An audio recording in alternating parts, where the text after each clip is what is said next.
But you seem to be fine with that weaponization. You seem to think that it is okay. And Mr. Olirri, I find it unconscionable that you would sit there and defend them going after the records of private citizens, of elected officials, and weaponizing the Department of Justice. Welcome to Freedom Forge, the channel where we cut through the spin and get to the heart of what's happening in Washington, no matter how uncomfortable the truth might be for the political establishment. Before we dive into today's powerful Senate hearing breakdown, make sure you hit that like button and subscribe. We're fighting for transparency and American values in every video, and your support is absolutely essential. Today, we're analyzing a Senate hearing that every patriot in America needs to watch. The focus was on oversight of law enforcement agencies, with a heavy emphasis on claims of political weaponization of the FBI and Department of Justice under the current administration. Senator Marsha Blackburn, with characteristic Tennessee grit, laid out the facts, grilled the witnesses, and exposed what many conservatives have suspected about federal overreach and selective prosecution. Senator Blackburn. Thank you, Mr. Chairman. Mr. Olirri, I want to stay with you, if I may. Now, my colleague across the aisle seems to have a problem with Cash Patel, and you made a statement that you think he's made our country less safe. Do you own that statement?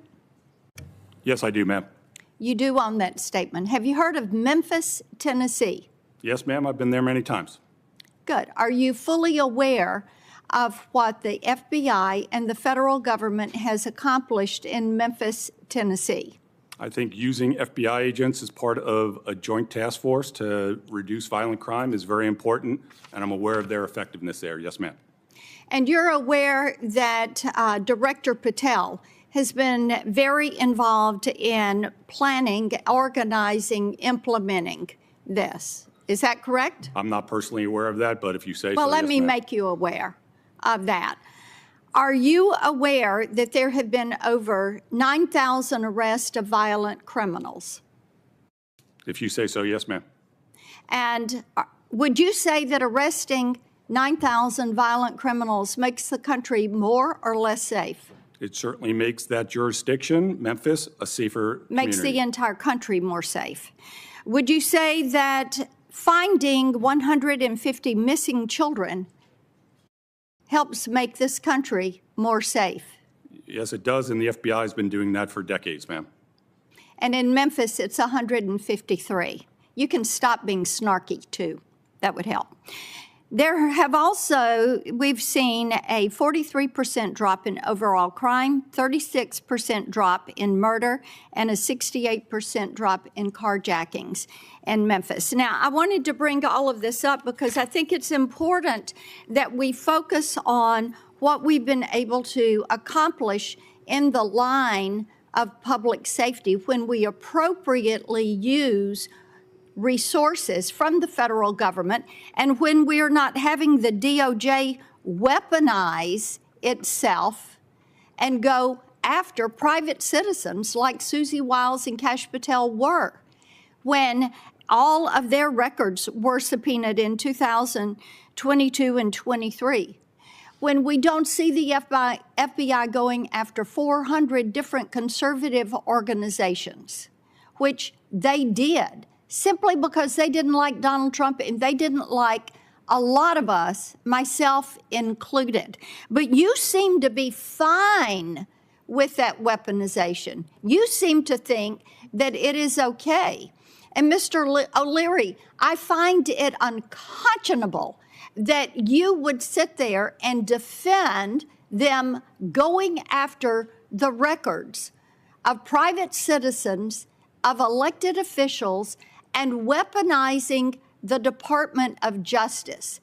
But that is what they did. I think it is really unfortunate that this type of weaponization appears to what we had come to expect out of the Biden administration. Mr. Chamberlain, I want to come to you. Talk for a minute about that danger of the expectation of weaponization, the effect and the impact, pardon me, that has on conservatives and what Congress needs to do to make certain this doesn't happen to anybody, whether it's a liberal or a conservative. It seems that we have a witness who is fine with it happening to conservatives, but I'm sure he would not be happy if it happened to a liberal. Well, it's just a very big worry that you're effectively, demeaning the First Amendment because you're crushing the rights of people to engage in political advocacy. If the underlying threat is, if you do this for the wrong side, we're going to bring federal law enforcement to bear upon you. And Mr. Olirri, are you okay with it being weaponized to go after conservatives? Does that suit you? Did you think that was a justifiable use of taxpayer money and time? Senator, absolutely not. And let me just tell you, politics in the FBI workspace are absent. Nobody understands or knows. It's absent? Or cares. Do you want to own finish, that Senator, statement? if you No, can. it's my time. Ms. Cleveland, what do you have to say about that? That's laughable. It is laughable. It is absolutely laughable that it has no place after everything we saw with Crossfire Hurricane, after what we're starting to see in the Arctic frost from the prohibitive files. It might be that you worked with the very few who are not political, but it is replete everywhere. We had Ray Holsler, who wrote an op-ed, I believe it was in the Washington Post, after he was fired, complaining about him being fired for no reason. But what do we now know? He was the one who refused to investigate the Clinton Foundation, and he's the one who turned over to the U.S. attorney who was actually doing the investigation a abbreviated summary of what was going on so that it hid all of the DOJ and FBI's protection and what they were doing to stop the investigation. It's laughable to say that there's no politicalization of the FBI, or maybe there isn't anymore because they fired the groups that were doing it. Thank you. Thank you, Mr. Chairman. Thank you. I want to thank each of the witnesses for your testimony. Written questions can be submitted for the record until Tuesday, March 31st at 5 p.m., and I'll ask the witnesses to answer and return the questions to the committee by April 14th at 5 p.m. And with that, this hearing. Let's break down the exchange that's lighting up conservative circles right now. Senator Blackburn addressed Mr. Olirri, directly challenging his previous statement against Cash Patel, a man who has stood up for truth and transparency in the face of massive opposition. Blackburn pressed Olirri to own his accusation that Patel made the country less safe. He did, doubling down with no real evidence, just political talking points. Then, Blackburn brought the conversation down to the real world, to Memphis, Tennessee. Here we see what law enforcement, when supported, can accomplish. Thousands of violent criminals off the streets, 153 missing children recovered, and crime dropping across the board. It's not just numbers. It's American families safer in their communities because of strong, decisive action from law enforcement. Mr. Olirri was forced to admit these facts, and the statistics speak for themselves. Crime down, murders down, carjackings down, real victories for public safety. But here's where it gets to the heart of the matter for everyone watching. Blackburn exposes how, under the Biden administration, the DOJ and FBI have increasingly been used not to pursue justice impartially, but to target private citizens and conservative organizations. Subpoenaing records, investigating hundreds of right-leaning groups, going after patriotic Americans simply because they don't fit the left's agenda. This isn't justice.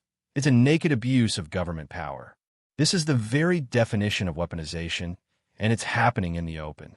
Where was Mr. Olirri's outrage when more than 400 conservative organizations were surveilled just because of their beliefs? Did the witnesses care when the FBI went after people who supported President Trump or other conservative leaders? Blackburn made it clear it's unconscionable to sit back and excuse this kind of political targeting.